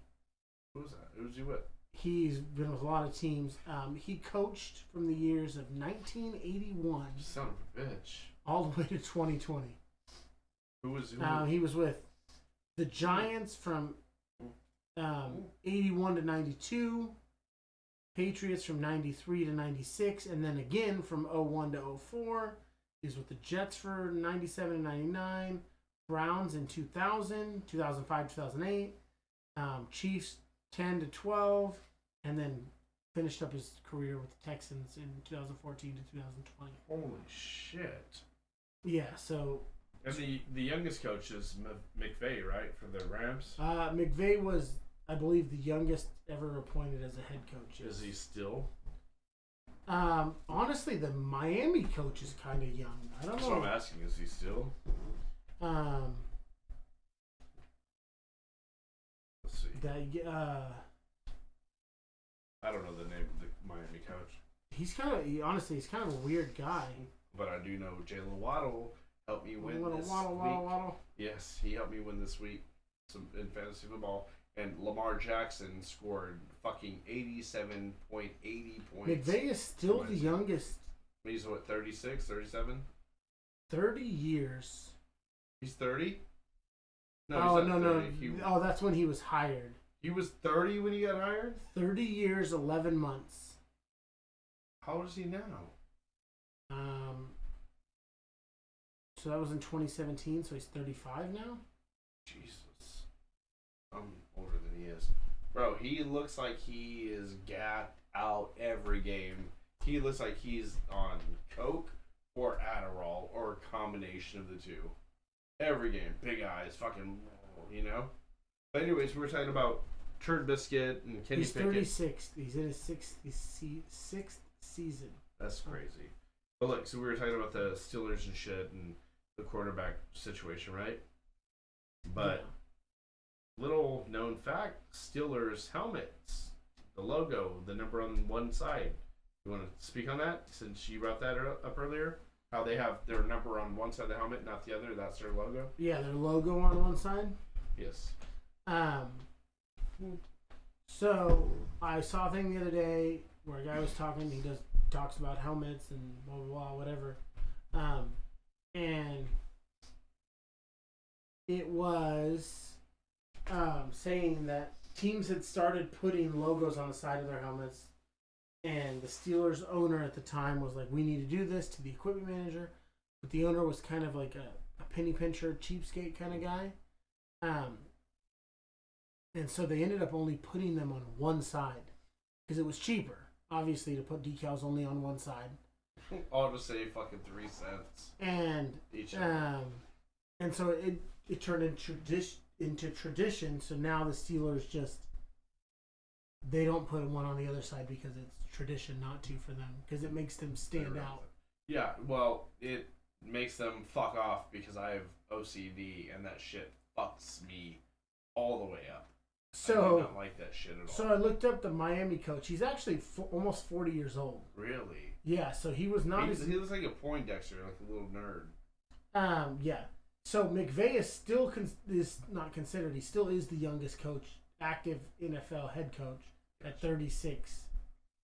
And then the Vikings coach is 37, and he's in his first year of head coaching. Damn. Man. And then the Bengals guy is 39. And then the Dolphins coach is 39. Damn. There's a few that are 39. That's wild. It used to be all old coaches and shit. That's crazy. We gotta get them young bucks in there and try to get some change. Right. But hey, speaking on that, we're talking about the logo for the Steelers. How about the Browns? Not Christmas elf in the middle of their fucking field. Bro, like that is honestly, first off, so fucking ridiculous. Didn't realize that they had an elf logo. Personally. Yeah. Secondly, that shit's confusing. Yeah, I could understand if it was a fucking Christmas game. My thing is like, okay, you're the Browns. Yes. First off, I know why you're named the Browns. It was the last name of your original owner. Yeah, let me. So you're named after a guy's last name. You guys bark like your dogs. You're the dog pound. Mm-hmm. You got an elf in the middle of your field. Your colors are shit brown and caution cone orange. Like I don't know what to do for you. Paul Brown was it Paul Brown? I don't remember his first name. I don't think he was the owner. I think it was the coach. They named it after. Was he? I knew it was someone that had to do with the team originally. He was co-founder and first coach of the Browns. Yeah, co-founder. Paul Brown. So they named the team the Browns because wasn't it the Baltimore Ravens at first, and they moved to Cleveland? I don't know. The history on the NFL is so confusing with the AFL and all that bullshit. Yeah. But they named the team after the coach / co-founder. So you know what we should do, or the NFL should name the Patriots. They should name New England Belichicks. I'll start a fucking campaign for that. The Belichicks. The Belichicks. You know what I'm saying? With the cutoffs. Their cutoffs. I'm cool with the cutoffs. Their colors could be silver, and their mascot could be a pony or a unicorn. Yeah, like I'm saying. Like, it doesn't make sense. It doesn't. And they could all meow. The fans could meow. That could be their gimmick. That's what, like, if you think about it, like, if you think, doesn't matter. High school, college, NFL. Fucking MLB. Like, when they pick mascots, it's fitting. It makes usually most sense. Usually. Yeah. Like, you got the Suns, fucking hot in Phoenix. They got a gorilla that throws me off. Doesn't make sense. Well, look at the Phillies. They've got that fucking green alien thing with that weird trumpet nose. So okay, the Philly fanatic or whatever. Yeah. So the mascots, we can't do mascots. I'm not talking about mascots. But I'm just saying. Okay. Like the Suns, it's hot in fucking Phoenix. Yeah. Okay. Yeah. You look at the Utah Jazz. That started because they were the New Orleans. Yeah, Jazz. that's what I'm saying. Like, so that makes sense. Just like the Lakers, like there's not a ton of lakes in LA, but they're originally from Minnesota. Minnesota, the Seven Lakes. But they should have changed their name though. They should have. Yeah. Anyways, yeah. So should have Utah, like there's Jazz in 100%. Utah. The Pelicans they picked that name. It was a fan voted. Because Pelicans are a huge thing in that area. And it was a fan vote. And mind you, remember it used to be the Charlotte Hornets, then it went to the New Orleans Hornets, and then they changed it to they went back to Charlotte. Well, and they changed the New Orleans to the Pelicans, and then Charlotte got the expansion team back, and it was a Bobcats, and then it was the Hornets again. Yeah. And then you had Washington, who was the Bullets, then changed to the Wizards because Bullets represent guns, and they went away from that. Like, there's so much crazy shit. That's what I'm saying. So you got, like, New England Patriots. Makes sense to the founding fathers and shit, yeah, and patriotic shit, yeah. Like all these teams, Houston Texans, Dallas Cowboys, Miami Heat. Makes sense. Fucking muggy as hot as hell down there, bro. Like, yeah, and San Francisco Giants used to be the New York Giants, the Brooklyn Dodgers, now the LA Dodgers, and so. The New York Giants turned into San Francisco Giants for baseball, and then New York adopted their football team as New York Giants. But the only team, and I mean I could be wrong, that makes absolutely no sense that I can think of. What's that? The Browns. Oh yeah, that's the whole point. Like, but it might make the most sense because it was named after the co-founder.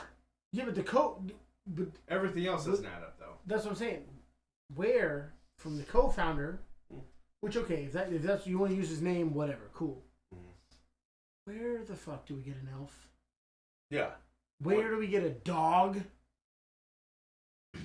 Like where? I mean, a brown dog. I guess I don't know. So the elf. So I guess the last two. I might be wrong. But from what I understand, the last two seasons, they just vacated the logo. There was no logo. Yeah, it was. They might have the NFL shield. I don't know. There was no logo on the 50-yard line for the Browns, and then they had a fan vote in Cleveland, and they put up, which the logo used to be the Browns helmet. The orange helmet, you mean? Yes. Yeah, well, the team. I know, but I'm just saying, like the Browns helmet is bright orange. Do you remember when the Browns the team, the helmet they wear, their logo on the side of it was a helmet on their helmet. Mm-hmm. What the fuck? Like, that's what I'm saying. It's like you know the memes with Exhibit and Pimp My Ride. Yo, dog, I heard you like TV, so I'm gonna put a TV in your TV and your TV on your car or whatever. Yeah. Like, yo, dog, I heard you like helmets, so I'm gonna put a helmet on your helmet while you wear it like a helmet. Like, so they're before the last 2 years they've had no logo. Before that, it was the helmet in the middle of the field, and so they had a fan vote, and you could vote for putting the helmet back on the middle of the field for the logo, the elf, or what did I say earlier? What was it? The third one. We talked about this. There was a third option that could be their logo for the middle of the field. Oh, it was a dog. The dog, the ones that the fans made. The fan made like bulldog or mastiff or whatever. The fans voted like almost fucking 3-1 to put the fucking elf on it. And for those of you who don't know, I think the Browns team was formed in like 1940 something, and the elf was their original logo. This last game, the Steelers and Browns game on Thursday Night Football, they've got so much new merch. People were wearing jerseys with the elf on the front. Like, this shit's ridiculous. Like, call yourself the fucking Cleveland Santa Clauses then, because you have a fucking elf as your logo. It's not even Christmas. It's ridiculous. Are you looking up what year they formed? I was trying to see why they what's the point of the elf? It seems to me like somebody was on LSD or shrooms or something. Like, it does not make any goddamn sense. But that's why they get paid the big bucks, not me, huh? Yeah. He said, yeah. What is it? Any news on that? So it says, in 1946, they were faced with the problem: how do you promote a team that is named after a single man or a color? A color, yeah. The answer lies in... Elves are brown? That's fucked up. That's racist. They're saying elves are like Mexicans, where they make everything and do everything. They're hard workers. The answer is brownie. Oh, yeah. The Cleveland Browns did not invent the brownies. The task was done a very long time ago in northern England. Brownies were said to live in people's homes and only come out at night to do the household chores. So like a house elf. A Mexican. It was customary to leave a bowl of fresh cream for the brownies by the hearth for their services. If not, the cream was... If not, or if the cream was not fresh, the brownies would leave the home forever and perform mischief. So brown-skinned small creatures, ragged clothes with hoods, very hairy and ugly with pointed cloth shoes, are capable of disappearing and reappearing at will. They made this shit hella racist. I'll leave a bowl of cream for the brownies. The fuck? Yeah, I mean, what the fuck? And this brownie tradition started in England. As far as I'm aware, this Paul Brown guy that was co-founder of the Browns wasn't from England. Well, the thing was, they were reaching. They were reaching because they were trying to figure out how to market this team. Because it was called the Browns. Because it was called the Browns. And that's where the elf comes in. Because it's not an elf, it's a brownie. And this is from the 40s. Yeah. Wow. So. What a fucking... And that's why they're not a winning team. I mean, they could have signed... They had the chance to sign Belichick as a head coach. So. Oof. He was a part of the... He was an assistant coach for a while, wasn't he? He actually agreed to be their head coach, and then... Oh, that's right. Yeah, we talked about it. There was hella controversy with that. Yeah, we talked about it. But he was an assistant for a while with them. He was in Cleveland for a while. I don't know if he was an assistant coach or, I think, offensive coordinator for a while there. But yeah, he had agreed to be their head coach, and then... Yeah, but him being your coach doesn't mean... It doesn't automatically, result in... No, but I mean, his football brain probably would have made them be a lot better than they have. At least contenders. And then Mayfield comes in and fucking gives them wins and starts doing okay, and they get rid of him. All right, Deshaun Watson, week 12.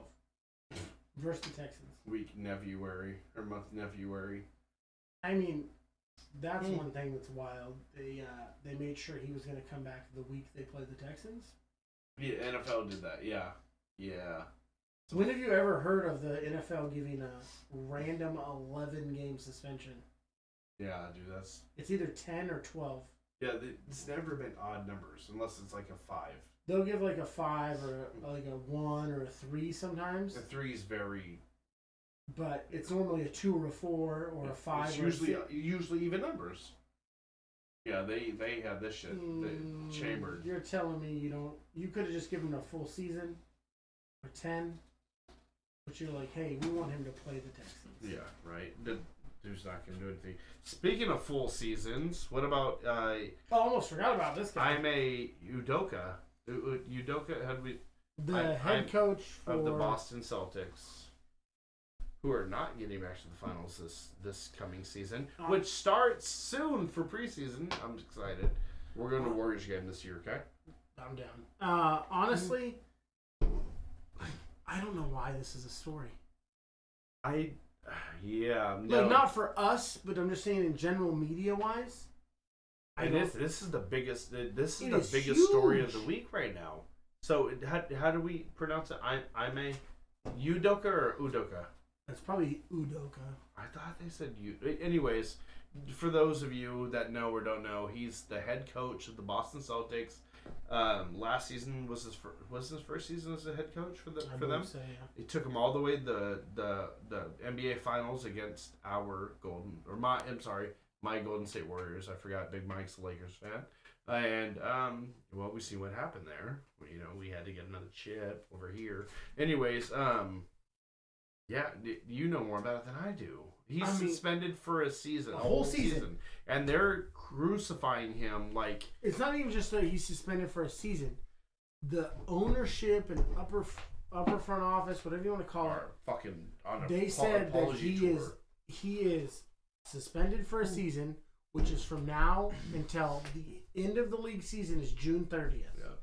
So and then they'll make their. And they said between now and then they will make a decision going forward relationship or whatever they said. So that means man may not even have a job. Yeah. And you know why? Because he cheated. On his wife. He cheated on his wife. Yeah. With a female employee in the office. In the organization. But yeah, he cheated on his wife. Which I'm not saying is right. Don't get morally. Look, don't get it twisted. We are not saying you should cheat on your wife or husband. But it was consensual relations, whatever they did. I don't know exactly what they did. I didn't check the OnlyFans or whatever. But probably butt stuff, but whatever. Consensual relations with someone you work with. And she has come out and spoke on his behalf and said it was consensual. And she, yeah. He is being suspended for a year, which means that he cannot... Without pay. He cannot go get another job with an NBA team. Nope. And potentially could lose his job. Mm-hmm. And he's not getting... I'm guessing he's not getting pay. And he cannot even be around the office or the fucking... No, he can't be in the building. Can't be in the training facility, nothing. He has to watch it from his couch like we do. Yeah, I mean, I guess he could go to away games. Yeah. Pay for a seat in an away game. Yeah. That's just crazy. Because he had an affair, which morally is wrong. But professionally? What? To me, it's one of those things... if you have, like, let's say you work in an office setting and you have one of those don't sleep with coworkers policies, which can't be super legally enforced. It's not legal. It's more of a you shouldn't sleep with coworkers than you can't or you're fired. Yeah, you can sue for that shit. Again, it's a recommendation. Yeah. It's not like you said, she's came out and said completely consensual, blah, blah, blah, whatever. She's sticking up for him. it's not like he said, "Hey, look, if you want to raise, do this." Yeah. Because that's not consensual. No. That's a form of sexual assault. Yeah. It's sexual harassment. It's using your power, your authority. But nothing like that happened. But, and I mean, unless she's super brainwashed and coming out, blah, blah, which I don't think she is. No.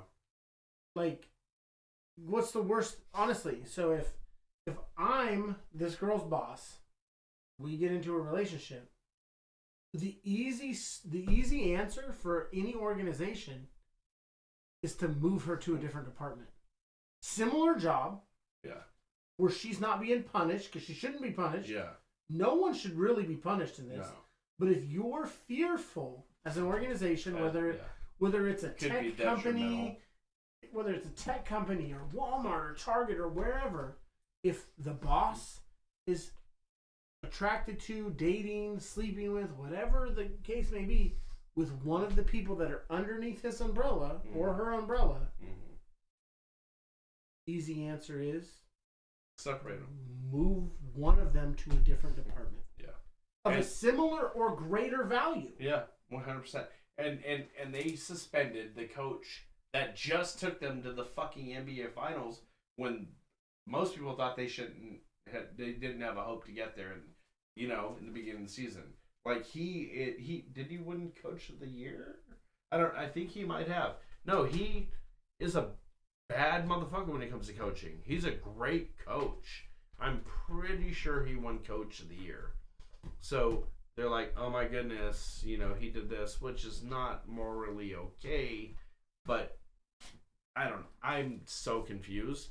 But on top of that, they've come out and the front office of the Boston Celtics organization has been on like this media apology tour, saying how we let it happen because we were silent and didn't stop it and blah. Like, they make this out to be like it's the R word. You feel me? Yeah, like it's a huge sexual assault. Yeah, like it's the R word, if you catch my drift. But it's not. Monty Williams is the one that the Phoenix Suns coach, yeah. 2 years in a row? Holy shit. No, Tom Thibodeau for the Knicks won it the year before that. For the Knicks? Yeah. He's not. I thought he was with the Grizzlies. No. No, yeah, Tom Thibodeau won it. For the Knicks? Coach of the Year? The Knicks didn't do shit the year before. Yeah, it doesn't make sense. It's crazy because if you look... What the fuck? If you look at the winning percentages of all of these coaches... So Monty Williams, 78%. Yeah, that's great.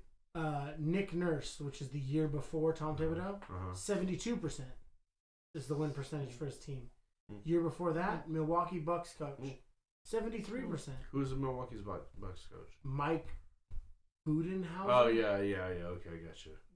Dwayne Casey, Raptors coach, the year before that when they won the fuck that. 72%. Mike D'Antoni, the year before that, 67%. Who was that with? Knicks? Rockets. Rockets, okay. Year before that was Kerr. 89%. Yeah, I would say that. So, the lowest between 2007 and now was a 61%. And that was Scott Brooks with the OKC Thunder. And that was their first year as the Thunder when they had Durant. Oh, okay. Westbrook, the whole... Yeah. The squad. The three, yeah. Then when they weren't that was the lowest between 2007 and now. So 15 years. Why the fuck is Tom Thibodeau at a 56% win? Like, how does he win? So 182. Half of that would be 91. This was the 2021 season, so it was partially shortened by. It was only 80-something games. 72 games. Half of 72 is what? 36? Yeah. So 51%. He won 41 games. The fuck? In the bubble? You're telling me there's no coach that won more games than that? What about the Lakers coach who won the fucking COVID chip? No, it didn't win anything. No, I'm saying he won the COVID chip, but Wow, that's fucking. Wow, that's crazy. But yeah, so more of the story, the Boston Celtics are on this fucking cupcake shit. Like, they're acting like they fucked up. The front office, like, oh my god, we let this happen. Like there was the R word that happened and all this shit. But yeah, they said that they feel that they left their females defenseless by not speaking up sooner. And yeah, so their females probably like, yo, so what the fuck? The Knicks were 4th in the East that year, and they would have been 1, 2, 3, 4, 5, 6, 7, 8, 9, 10, 11th overall. And he won Coach of the Year. Tom Thibodeau, you said? Tom Thibodeau, yeah. 11th. What the fuck, dude? That's... I didn't even know that. The Jazz were 52-20. They won 11 more games. Yeah, that's wild, dude. That doesn't make sense. Like, that's... Hey, I know we talked about Pujols' 700th home run. Mm-hmm. Against the Dodgers Mm-hmm. is when it happened. Yeah. Do you know the final score of that game? No. 11-0. And Pujols put up... I wonder, what's the stats? He hit 2 home runs, right? Well, it might have been more after we saw that. Well, I'm just saying, the score was 11. Like, God dang. Yeah. No, he was 2 for 4. That's awesome, though, because as Giants fans... 5 RBIs. That's what I'm saying. So he was responsible for 7 of those. No, he had 5 RBIs. That's counting himself. Oh, okay. 5. So he's responsible for 5. 5 of the runs, yeah. And then one of their outfielders, Newt Barr, had 3 RBIs. So those 2 guys literally put up everything. So check this out, Thibodeau. So why did Tom Thibodeau win Coach of the Year? Thibodeau's defense-first mentality helped New York develop an identity and a winning season for the first time in years. Tom Thibodeau helped guide the Knicks to their first playoff berth since 2013. That makes you the best coach in the NBA? Yeah, that's what I'm saying. And who votes on this shit? I don't know, because it's probably media. Yeah, because, no, that's ridiculous. Who votes for NBA Coach of the Year? Let's see. Panel of sports writers. Yeah, media. Fucking media needs to get their head out their ass. Most wins go to Don Nelson, Pat Riley. That's old media. Draymond. We need Draymond. New media. Draymond and who's old man the 3? What's his name? JJ. Oh, JJ Redick? Yeah. We need new media to have a say in the shit with Draymond, with Matt Barnes, Steven Jackson, fucking JJ Redick, Andre Iguodala. Who runs the Knuckleheads podcast? I can't remember them. Gilbert Arenas. We need new media to be involved in this shit too, because they've been closer to it more relatively. So Don Nelson, he won 2 as a Bucks coach in '83 and '85, 1 as a Warriors coach in '92. Pat Riley has won 1 with small and shit, huh? Pat Riley won 1 as the Lakers coach in '90. 1 as the Knicks coach in '93, and 1 as the Heat's coach in '97. Damn. And then Greg Popovich. Oh God. Has 3. Yeah, just with the Spurs. All with the Spurs, obviously. 03, 12, and 14. Those are the only 3 coaches that have 3 Coach of the Years. Damn, that's crazy. You know what's wild? What's that?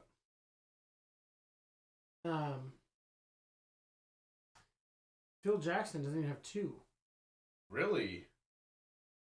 They must have given it to Tom Thibodeau back then. Tom Thibodeau did get 1 when he was the Bulls head coach in 2011. Motherfucker, dude. He has 2. Was that with Derrick Rose? 2011. That does sound like the Derrick Rose year. Look up fucking 2000, whatever you said, Bulls record. Let's see. It's probably going to be an underachieving season. I don't know. See. That's Joe Kim too, right? Joe Kim Noah was on that team. Derrick Rose. Wasn't Carlos Boozer? They were 62-20. So. Oh shit. Okay. He might have actually deserved that one. Who was the roster? They were the number one team in the Eastern Conference that year. Carlos Boozer, Derrick Rose, Joe Kim Noah. Let's look at the roster. Dude, that had to be the year they had all three healthy Derrick Rose. Had to, like MVP Derrick Rose.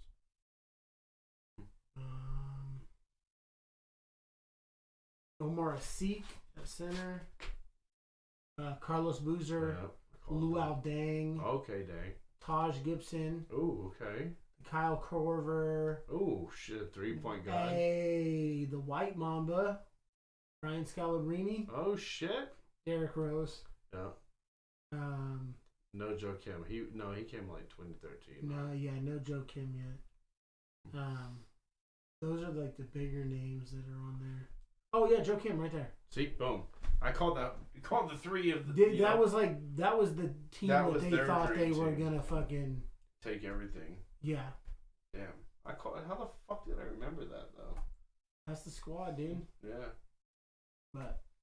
Yeah, and they won 60, lost 12 or 22. Yeah, they were the number one team in the East that year. And who won 2011? Was that? No, it wasn't Lakers, was it? No, I think they were 2012. No. It might have been. NBA champion.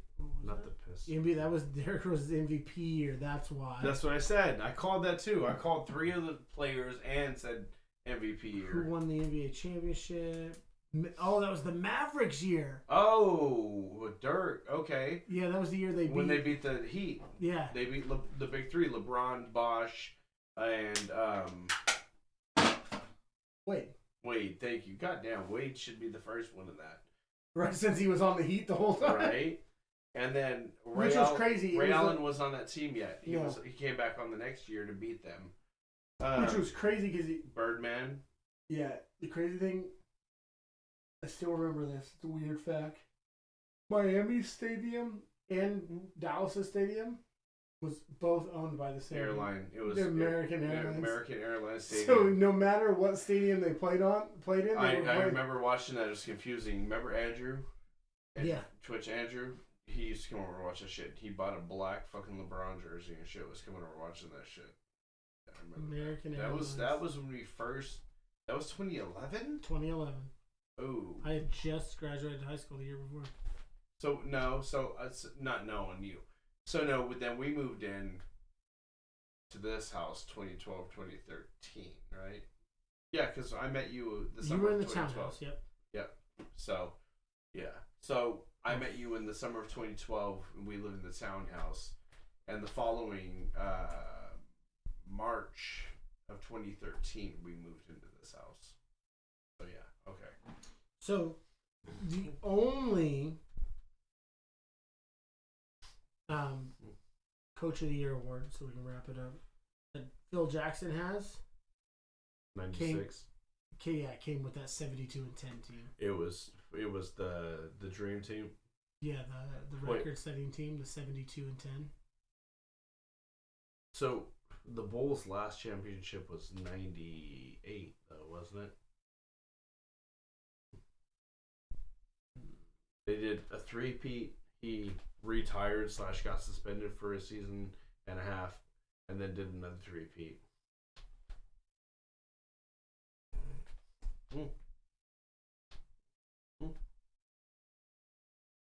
98, yeah. That's okay. the last. So yeah, but the 72 and 10. Yeah. The 72 and 10 was the 96 season was the only one that he got Coach of the Year for. Yeah. Which is wild to think about. Yeah. The man has 6 rings with them, and then 4 with the Lakers. Yeah, he has and then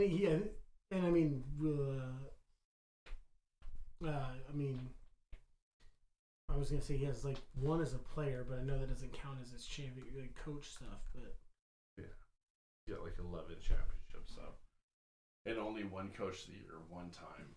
He actually played 12 seasons. Yeah, but Tom Thibodeau has fucking 2 and one with the fucking mediocre team at best, a shit team. So yeah, he has 11. Phil Jackson has 11 rings. Damn. So what? 8 as a player, 10 as a player. I mean, 10 as a coach and 1 as a player. Right? No, I don't think he has one as a player. Well, 5 with the Lakers. really? Well, he got 6 with Yeah, 5 with the Lakers. Holy shit! Yeah, because it literally, which is dope. I'll show you after this. That's right. That's right. Because Shaq and Kobe won 3, right? And then Shaq went off and he won. No, Shaq and Kobe. They won 4 because they did 2. Didn't they do 2 break and then 2 more? No, Shaq and Kobe won 3, and then Shaq won another one with Wade in Miami, and then Kobe won 4 or 5. He has one more than Shaq, and that was the thing that Kobe would always do. Yeah. So I think Kobe had 4 and Shaq had 3. So he won 2 with LA. Yeah, he won 2 with LA, left with all that drama with Kobe, and won 1 with Miami. And Kobe said that he had to win at least another another one. 5. Oh, was it 5? Yeah. Oh, so he won 4. Because all of them were with Phil. So Gotcha. all the Lakers ones Kobe was there for Phil. Gotcha. Okay. So But, I missed that shit. break. Right. But yeah, he has one more than Shaq, and he used to like to rub that shit in. Yeah. But I think it's time we get to wrap this bitch up, huh? Oh, yeah. I think we're well About to hit the 2-hour mark. Wow, this is about to be our longest podcast then to date, probably, huh? But so again, like we mentioned earlier, Big Mike and myself and our brother David are gonna go catch a couple MLB games this coming up weekend, or next weekend. Sorry, next weekend, and we're gonna be recording basically some pilots for a series we would like to get off the ground called Stadium Eats. And Big Mike is learning more how to edit videos, so hopefully we'll get some B-roll footage and get everything Gucci and golden, how it needs to be done. And so be looking out for video on our YouTube channel for sure. And it'll be the first time you see our ugly mugs and all that good stuff. But on behalf of myself and Big Mike, I want to thank you guys for hanging with us. And any viewers in the future or listeners that are coming back to this point, thank you as well. And we appreciate all of you. And you got anything to say, Big? No, enjoy the weekend and peace. Be safe. Peace.